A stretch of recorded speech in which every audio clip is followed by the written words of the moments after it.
मध्ये अजित पवारांचा मृत्यू झाला आणि हा विमान अपघात नेमका झाला कसा आणि त्याचसोबत या अपघाताची कारण नेमकी काय आहेत बघूयात।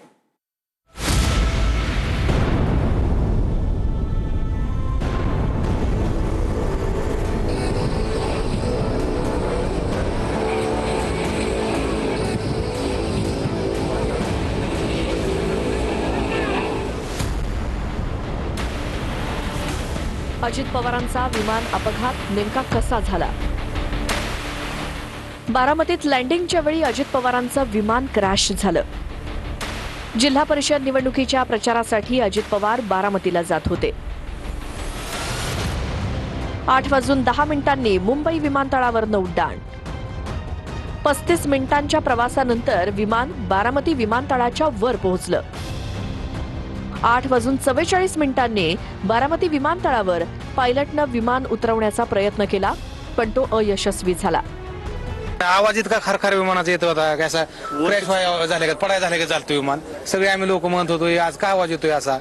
अचानकच स्फोट आला, मोठा दोर ही असा जाळ झाला मोठा। रोजच्या सारखा आवाज येत नव्हता विमानाचा, असा खरखर मोठा आवाज येत होता भरपूर, आणि ते अचानकच खाली पडलं विमान। त्यामुळे विमानानं बारामती विमानतळाला एक घिरटी मारली। हे बघा फ्लाइट रडार, ज्यावर या विमानानं आकाशात घिरटी मारल्याचं स्पष्टपणे दिसतंय। याचा अर्थ विमानानं लँडिंगचा प्रयत्न केला आणि घिरटी मारून पुन्हा लँडिंगसाठी विमान येत होतं। ते आम्ही बाहेर काम करत असताना अगोदर आलेलं विमान ते आम्ही म्हणजे पाहिलेलं, पण ते असं चांगलं गेलेलं, वरून उडून गेलं। ते रिटर्न फिरून परत माघारी आलं आणि गावाकडे गेलं। गावाकडून आल्यानंतर ते खूप खाली म्हणजे आलतं, आणि खाली आल्यानंतर आम्ही बाहेरच होतो। ते असं वरती जायचं, ते धावपट्टीच्या कडेला असं ते क्रॅश झालं, आणि क्रॅश झाल्याबरोबर असं पलटी होऊन त्याचा असा मोठा स्फोट झाला। विमानात असा वरती आवाज येत होता, वरून असं बिघाड झाल्यासारखं वाटत होतं विमानामध्येच।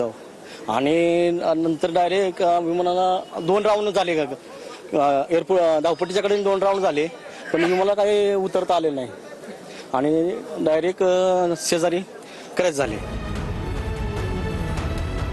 त्यानंतर पायलटनं विमान लँड करण्याचा दुसरा प्रयत्न केला। लँडिंगच्या याच दुसऱ्या प्रयत्नावेळी विमान क्रॅश झालं। 8:45 हे विमान रडारवरून गायब झालं। विमान कोसळल्यानंतर प्रचंड स्फोट झाला। यात अजित पवारांसह सर्वांचा मृत्यू झाला।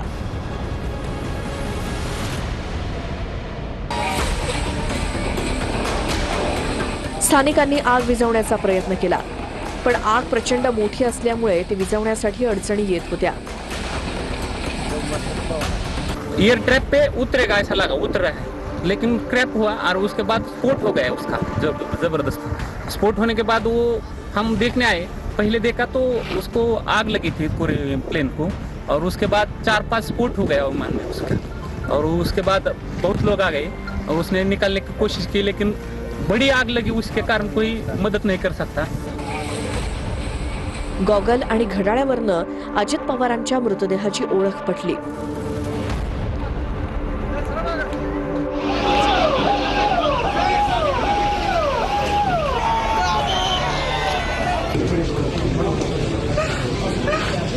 दादाची बॉडी काढताना आम्ही दादा आहेत ना, गॉगलवर आणि वॉचवर ओळखलं दादाच आहेत म्हणून। मग ती पहिली दादांची बॉडी काढली आम्ही, पहिली दादांची बॉडी काढली। किती वाजता? 8:45। अपघात का झाला? बारामती विमानतळावर दृश्यमानता कमी होती, त्यामुळे अपघात झाल्याचा कंपनीला संशय आहे। 800 मीटरपेक्षाही कमी दृश्यमानता असूनही विमान उतरवण्याचा प्रयत्न झाला।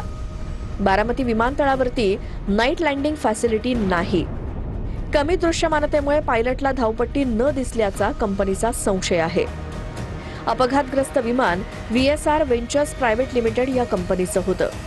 ही कंपनी VSR एव्हिएशन या नावानं विमानं चालवते।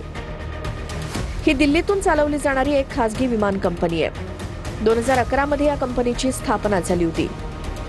या कंपनीची विमानं व्यावसायिक आणि राजकारणी लोक भाड्यानं घेतात।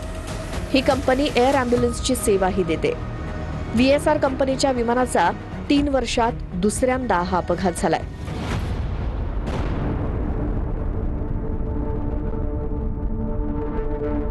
2023 मध्ये देखील याच कंपनीच्या VTDBL या विमानाचा मुंबई विमानतळावरती अपघात झाला होता, ज्यात विमानाचे भाग निखळले होते. सुदैवाने त्यावेळी कुणाचाही मृत्यू झाला नव्हता, पण यावेळी या अपघातातून कोणीच वाचलं नाही. या विमानात अजितदादांसह एकूण 5 जण होते. कॅप्टन सुमित कपूर, कॅप्टन शांभवी पाठक, अजितदादांचे सुरक्षा रक्षक विदीप जाधव, फ्लाईट अटेंडंट पिंकी माळी यांचा या विमानात समावेश होता. दरम्यान अजित पवारांच्या विमानाच्या अपघाताबद्दल DGCAनं काय माहिती दिली बघूया. अजित पवारांच्या विमानाचा एअर ट्रॅफिक कंट्रोलशी सकाळी 8:18 संपर्क झाला. विमानाच्या पायलटनं एअर ट्रॅफिक कंट्रोलला हवामानाबद्दल माहिती विचारली. बारामती विमानतळाचा रनवे धुक्यामुळे दिसत नसल्याचं पायलटनं ATCला सांगितलं.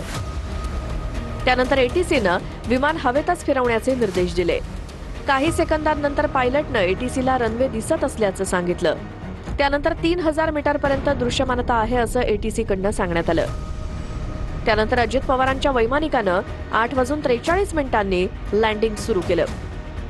ATCला 8:44 रनवेच्या पुढच्या भागात आग आणि धूर दिसला. त्यानंतर अजित पवारांचं विमान क्रॅश झाल्याची माहिती समोर आली. रनवेच्या डाव्या बाजूला अपघातग्रस्त विमानाचे अवशेष बघायला मिळाले.